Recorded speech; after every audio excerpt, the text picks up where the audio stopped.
League मैं आज ये उसके ऊपर भी बात करना चाहता हूं कि पहले तो उनको पूरा आके यहां जोर लगाया गया। जो लोग अपने आप को न्यूट्रल कहते हैं उन्होंने प्रेशर डाला, पूरा एजेंसीज ने प्रेशर डाला कि इमरान खान को छोड़ के तो नून लीग की आप हम चीफ मिनिस्टरशिप मिलती है आप वो ले लें।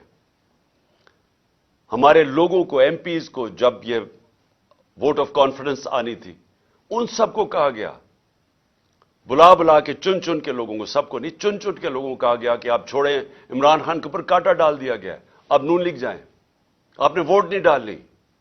सबके ऊपर प्रेशर डाला गया, उनके ऊपर पैसे भी ऑफर किए गए और फिर उनको धमकियां दी गई कि आपकी कोई फ्यूचर नहीं है तहरीक इंसाफ में।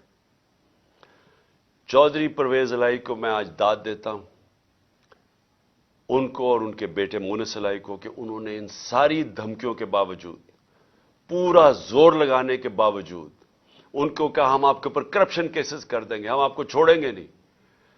एक इनका कोई जानने वाला मुनिस इलाही का, उसको पकड़ के ले गए, 3 दिन उसको रखा, उसको मार मूर के, उसको अच्छी तरह मार के, उसको जुल्म करके घर वापस लेके आए। अभी भी उनका सेक्रेटरी जो है परवेज इलाही को, वो गायब है। सिर्फ एक प्रेशर डाल रहे हैं कि इमरान खान को छोड़ दो। और इन्होंने पूरी कोशिश की थी कि वो गवर्नमेंट ना डिसॉल्व करे ताकि इलेक्शंस ना हो जाए। इसलिए हमने परवेज इलाही को ऑनर किया कि उन्होंने इस सारे प्रेशर के बावजूद उन्होंने अपनी पार्टी भी जम की, और इसलिए हमने ऑनर किया कि हम एजाज देते हैं प्रेसिडेंट अपनी पार्टी का बनाने के लिए। मैं ये आपको सारी चीजें इसलिए बता रहा हूं कि इस तरह की चीजें कभी पाकिस्तान की सियासत में नहीं हुई। ये जो जुल्म, ये जो तशद्दुद, झूठी FIRs और ये इस तरह का इलेक्शन कमीशन, ऐसा इलेक्शन कमीशन कभी पाकिस्तान में नहीं आया। हमने अपनी असेंबलीज डिसॉल्व की, 2 इन्होंने केयरटेकर गवर्नमेंट्स बनानी थी।